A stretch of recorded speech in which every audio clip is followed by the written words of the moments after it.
Right. Well, I mean, I love the app. If you could get it to pair with my Whoop, that would be incredible, or something like that. Hope that's kind of in the Yeah. 5 year kind of plan. But yeah, looking forward to seeing what you guys have. And then the last question I have here is just, obviously you got into the tech scene relatively early in terms of the fitness, at least from my viewing. A lot more emphasis on it right now. It seems like a lot more players are in it. It's integrated into a lot of machines now. What's your take on tech entering the strength training space? Yeah, it's has great potential, obviously, to give athletes and coaches a lot of objective feedback on what they're doing, how well it's working. If the coach or athlete knows what to do with that information, it's very powerful. There's a lot of situations where I think people are just getting a ton of information and not really doing much with it, or being overwhelmed by the amount of information that they're kind of forgetting that an important part of this is training hard.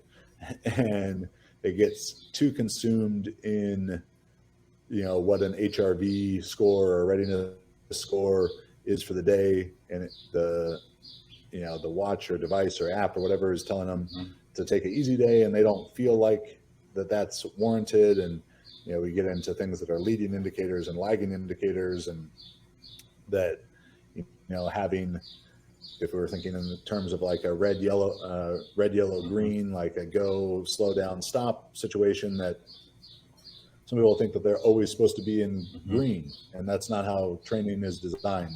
Fatigue is a part of the process, and as we get into functional overreaching and stuff like that, you got to go into yellows, and there might be a time where you're going to go into red, and it's by design. And as long as you have the context of that, it can be really helpful.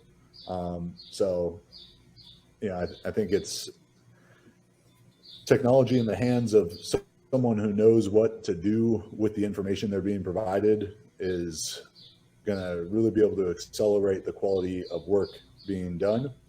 I'm excited for like a situation like we're in with Juggernaut AI. Like I said, 10,000 active users means that as we look at the data of what volume of training people are doing, what exercises they're doing, and that they're having the most success with, it's so exponentially beyond what is done in most research situations, where you read some of those papers and it'll be like 16 trained males kind of thing, and what they constitute as trained is a pretty low level. And it's like, well, how much can you really get from 16 people? We could do that with 1,600 people. We could do it with 10,000 people, with so much of this information to make much more powerful conclusions from what's being done. So I'm excited, as we add to our team and can get even more into the data science space of things, to be able to provide some of that stuff. I come from a marketing analyst type role and worked with some data scientists, and the stuff that they can do is pretty remarkable. And I imagine that they could do some pretty cool stuff with your data.